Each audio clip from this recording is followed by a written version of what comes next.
guys, happy Summerween. I'm about to tell you something shocking, get ready. I have not once participated in a Summerween. To clarify, that's a Halloween readathon in summer hosted by the Olivia Reads a Latte and Gabby Reads. Obviously, come on guys, get with the program. I've built my brand on being a thriller lover, but the one readathon that predominantly promotes reading thrillers, nope, sorry, it's gonna be crickets from me. So I am ecstatic to finally be participating this summer. Technically, this readathon started on Friday, and it is now Monday. Life happened. No, there's recently been a loss in my family, so I needed to take a break from filming and editing. No need to worry about me though, I'm doing alright considering, but I just wanted to let y'all know that that's what's been going on and why I've been kind of MIA these past 2 weeks. I bought a t-shirt though, so clearly this readathon's happening. Even if there is only 4 days left and 5 prompts to complete, which is totally attainable, I'll just have to double up on some books and prompts, no biggie. So all that to say, we need to get started ASAP. Okay, let's go. I kind of have an idea of what I want to read over this readathon, but depending on Barnes's current inventory, that may change. But today I want to kick this readathon off with Final Girls by Riley Sager for the read a thriller and the read a book with orange and or black on the cover prompts. This also feels very Halloween-leaning horror-esque. I'm really in the mood for something twisty and turny, which Riley Sager has always delivered on in the past, so I'm going to start this and I'll update you guys in a bit.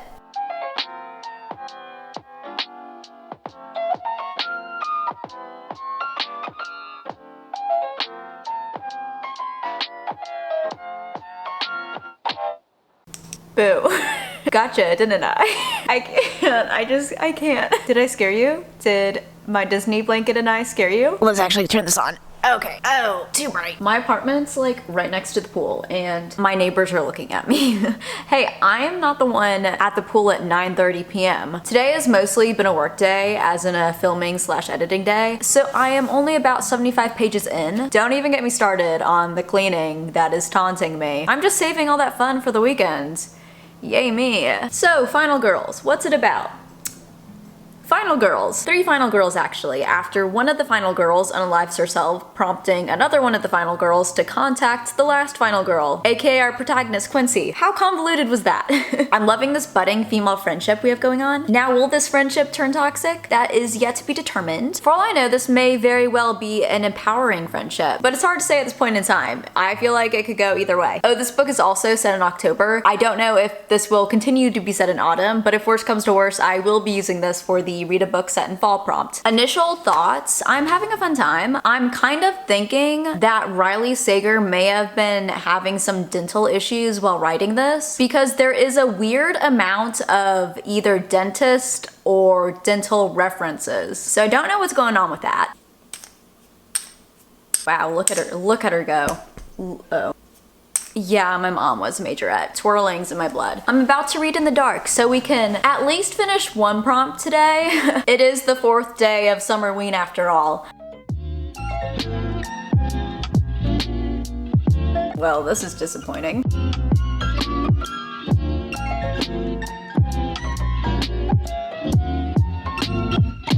If you want to work out while you read, this right here is it.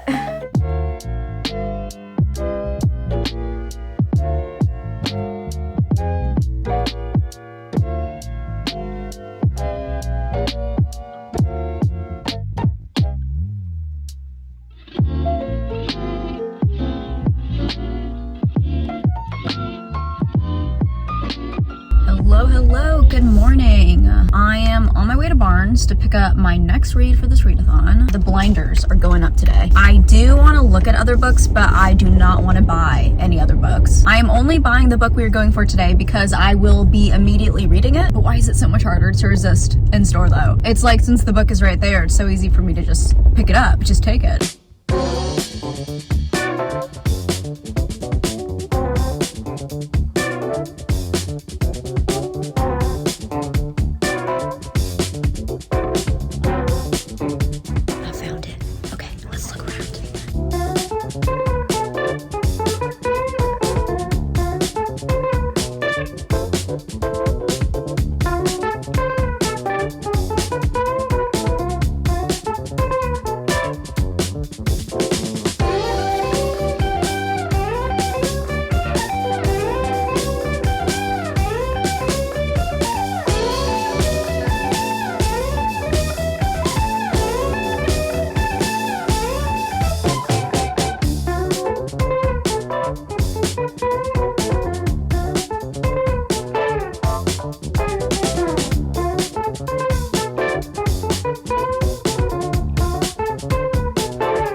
book this display could be inspired by.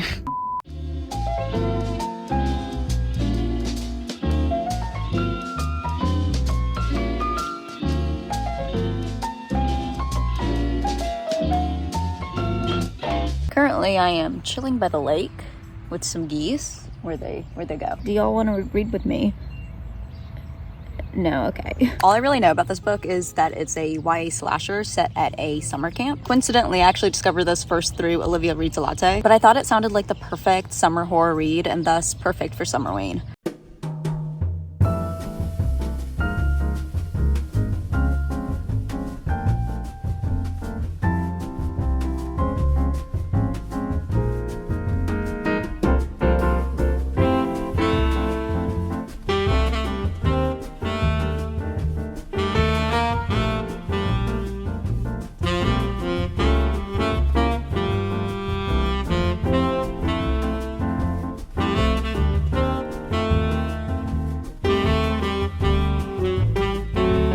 Happy Wednesday, everyone. I wanted to update y'all that yesterday evening I finished Final Girls. It was a solid 4-star thriller. Did I see the final twist coming?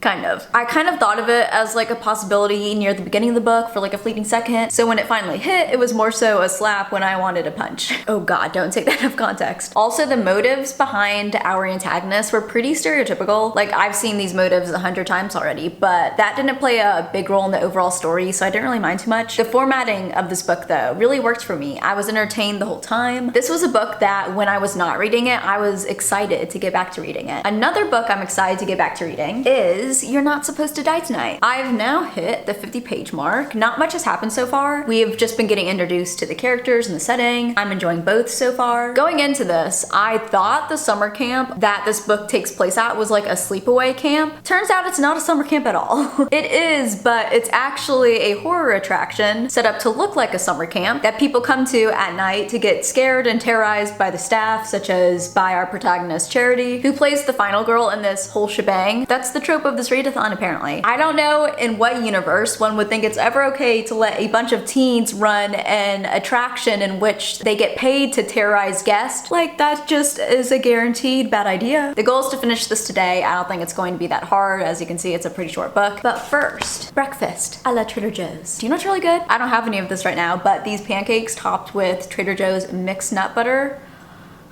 The nut butter mixed with the syrup. Oh my God. Heavenly.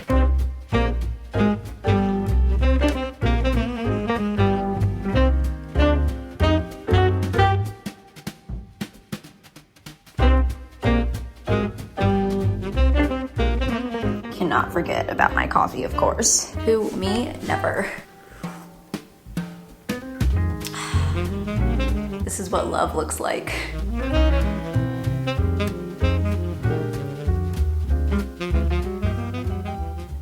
As a gluten-loving individual who unfortunately been bestowed with celiac, I approve. Even if 99% of y'all don't care, I love sharing my gluten-free recommendations with y'all. To help my fellow celiacs find some products that don't taste like cardboard.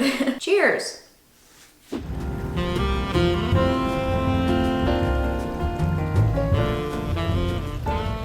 Hi vlog. I just took a shower, which is why I am in my gremlin form. I've now finished my second book of the readathon, You're Not Supposed to Die Tonight, and I really enjoyed it. I'm not exactly sure which prompt I thought this book was supposed to fulfill. I think I was just really in the mood for a YA horror slash thriller, and so that's why I picked it up, which is fine. You know, this readathon is supposed to be for fun and everything. The author, Kaylin Barron, is also the author of Cinderella is Dead, which I loved, but I haven't really been intrigued by any of her other releases until this beauty was released. And my expectations were kind of high, and this book definitely met them, if not surpassed them. I'm going to give it 4.5 stars. I don't really have anything negative to say about it. I wanted like a fun, a bit ridiculous thriller, and that that is what this was. More so a horror than a thriller, but I still got all that thrill. All those thrill feelings. Okay, the ending. I will say the ending kind of had like a slight Natasha Preston vibe to it, if you know what I mean. An ending that doesn't quite sit right with you for some reason, and you're conflicted whether you really liked it or hated it, which I know could deter some, but this book's not that deep. I really enjoyed it, and it knows that. It doesn't take itself too seriously. I didn't get that 5-star feeling, but overall, I really enjoyed this.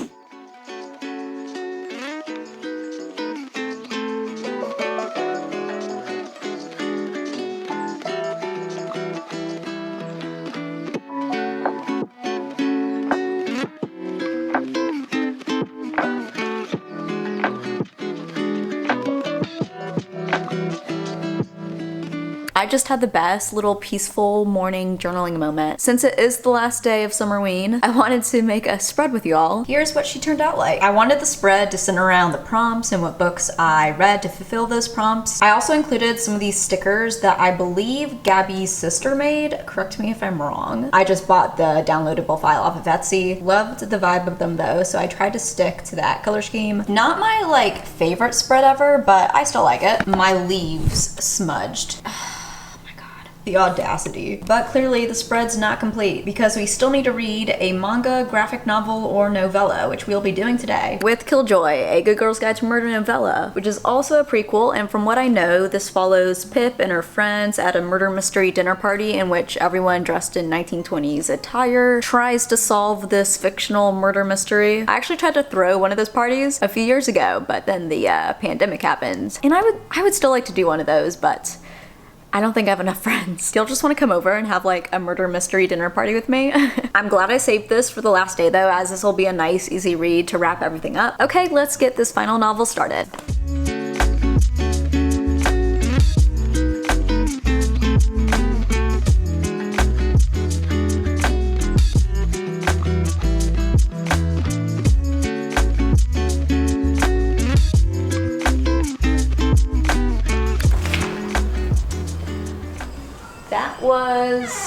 That was something.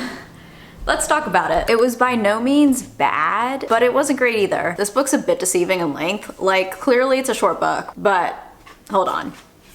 This is how long the book actually is. There's not just one, but 2 book excerpts at the end, one of which is A Good Girl's Guide to Murder, and I'm assuming most who have read this have previously read that trilogy. That seems like a bit unneeded and a bit like an oversight. I know it doesn't really matter, but it's a little thing sometimes. I would only really recommend this if you have read the Good Girl's Guide to Murder trilogy and just want more from those characters. Even though the whole story was honestly not that compelling, something about reading characters I've already formed a connection to over several books makes my mind excuse the plot in a way. It's like I already like these people and I don't really care what's going on. I just like hanging out with them. Which I guess for me in this case was a good thing because I did enjoy my reading experience, but you don't get much from this book. It is barely over 100 pages, so what can you expect really? If you do want to read this, I recommend starting it right after finishing the trilogy, so you don't have to go through what I went through of trying to remember the characters and their backstory for the first 30 pages. Now I can say I successfully completed this readathon and every prompt.